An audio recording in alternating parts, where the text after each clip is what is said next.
Hatiku tenang berada dekatmu, kau yang pelihara hidupku. Pertolonganmu begitu ajaib, kau telah memikat hatiku.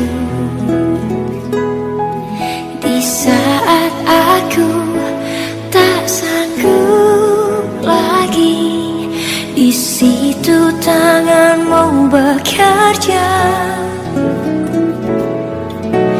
Pertolonganmu begitu ajaib, kau telah memikat hatiku. Kini mataku tertuju padamu, ku rasakan kasih-Mu, Tuhan.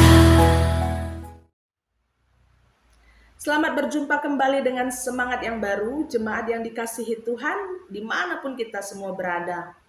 Marilah bersama kita merenungkan firman Tuhan dalam sapaan teduh. Kita persiapkan hati, kita berdoa. Ya Tuhan, terima kasih buat hari yang baru yang Kau berikan bagi kami. Sebelum kami akan melakukan berbagai aktivitas di sepanjang hari ini, kami mau lebih dulu membaca dan merenungkan firman-Mu. Terangilah hati dan pikiran kami Tuhan, agar firman yang diperdengarkan dapat kami mengerti, dapat kami lakukan di dalam kehidupan beriman. Karena di dalam nama Yesus kami mengucap syukur, kami berdoa. Amin. Yohanes 20 ayat 1 firman Tuhan bagi kita.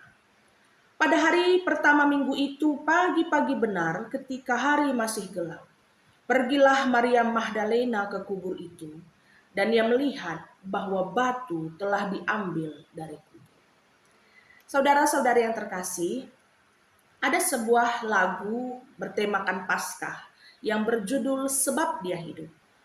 Penggalan liriknya berkata, kubur kosong membuktikan Dia hidup.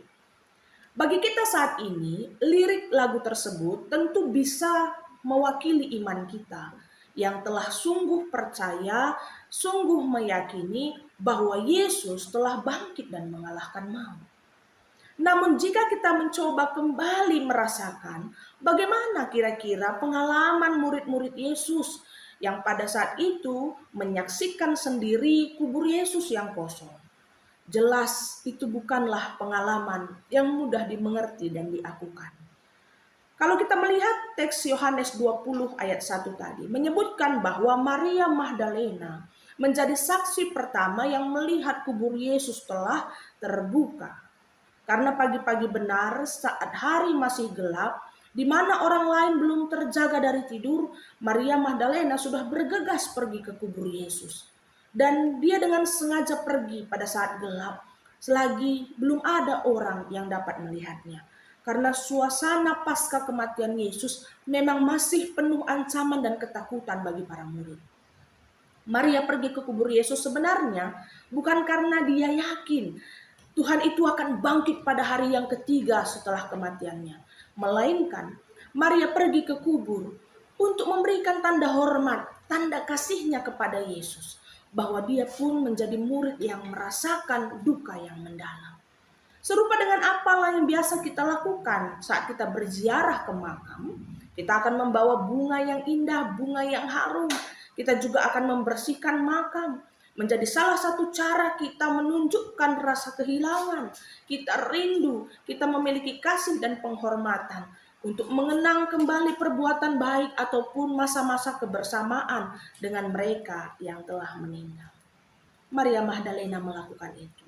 Bahkan di dalam Injil lain dituliskan, dia membawa rempah-rempah yang telah dipersiapkan untuk mengunjungi makam Yesus dan hendak meminyaki mayatnya.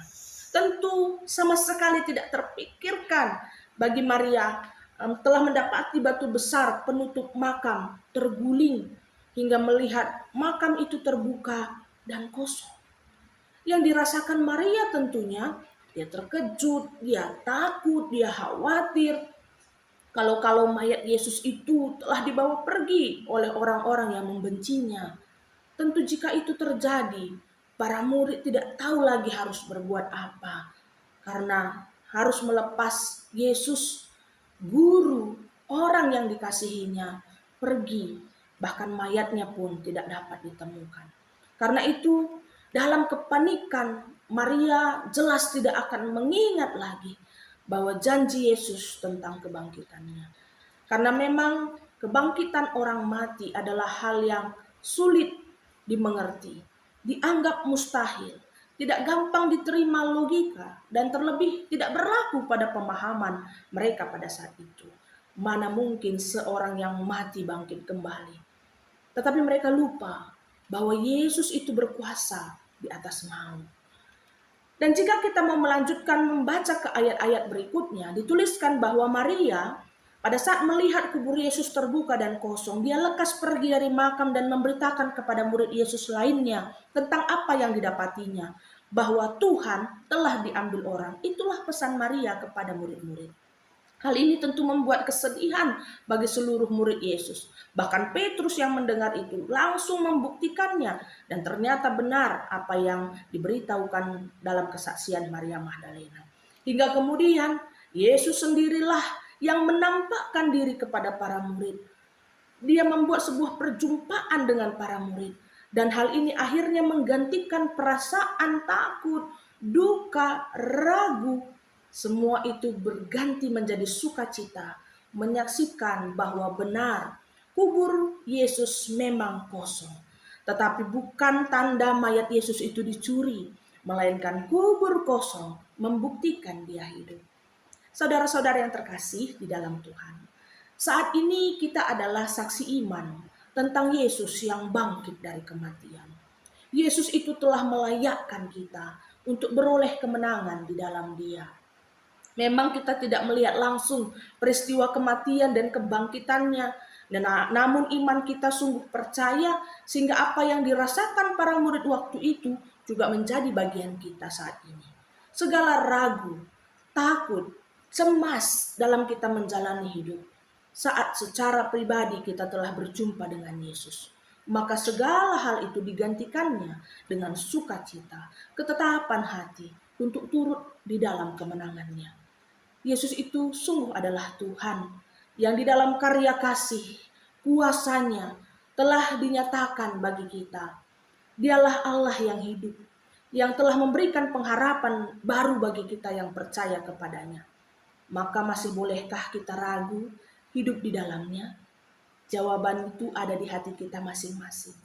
Marilah kita aminkan bersama agar kita tetap hidup dalam kasih dan penyertaan Tuhan. Mari kita bersyafaat.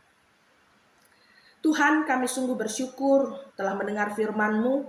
Biarlah kami tetap dengan setia dapat mengimani Yesus itu telah bangkit dan memberi kemenangan bagi kami semua.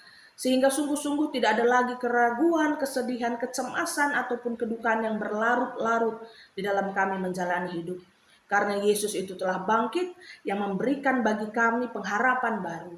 Hari ini pun kami mau bersyafaat mendoakan seluruh jemaat Tuhan di GBKP Runggun Cibubur dan Pos PI Jonggol MPH 3. Bagi setiap hamba Tuhan yang melayani, pendeta, pertua, diaken, seluruh pengurus PJJ, pengurus kategorial dan bidang-bidang pelayanan lainnya. Berikanlah bagi mereka kesehatan, sukacita, bertambah hikmat dan iman di dalam pelayanan dan juga menjalani kehidupan masing-masing. Tentunya kami juga mendoakan seluruh jemaat Tuhan di Pos PI Jonggol MPH 3 yang sudah memulai pelayanan rutin di sana Tuhan. Khususnya pada tanggal 7 April ini akan dilakukan pelantikan pengurus Pos PI. Bagi setiap anak-anak Tuhan yang memberi diri untuk melayani, Tuhan berikan bagi mereka semangat untuk bersekutu bersama membangun gereja-Mu. Tuhan cukupkan apa yang mereka perlukan.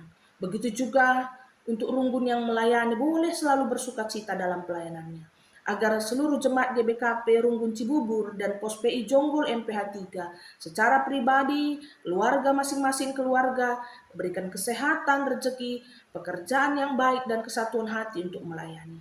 Terlebih pun bagi kami semua yang hari ini telah mendengarkan firman-Mu Tuhan, kami akan beraktivitas. Tuhan berkatilah setiap apa yang akan kami kerjakan dan lakukan, agar kami boleh merasakan berkat Tuhan dan hidup menjadi berkat bagi banyak orang. Inilah doa kami ya Tuhan, inilah harapan kami. Dan bersama-sama kita juga akan tutup doa ini seperti doa yang Yesus ajarkan. Bapa kami yang di surga, dikuduskanlah namamu. Datanglah kerajaanmu, jadilah kehendakmu di bumi seperti di surga. Berikanlah pada hari ini makanan kami yang secukupnya.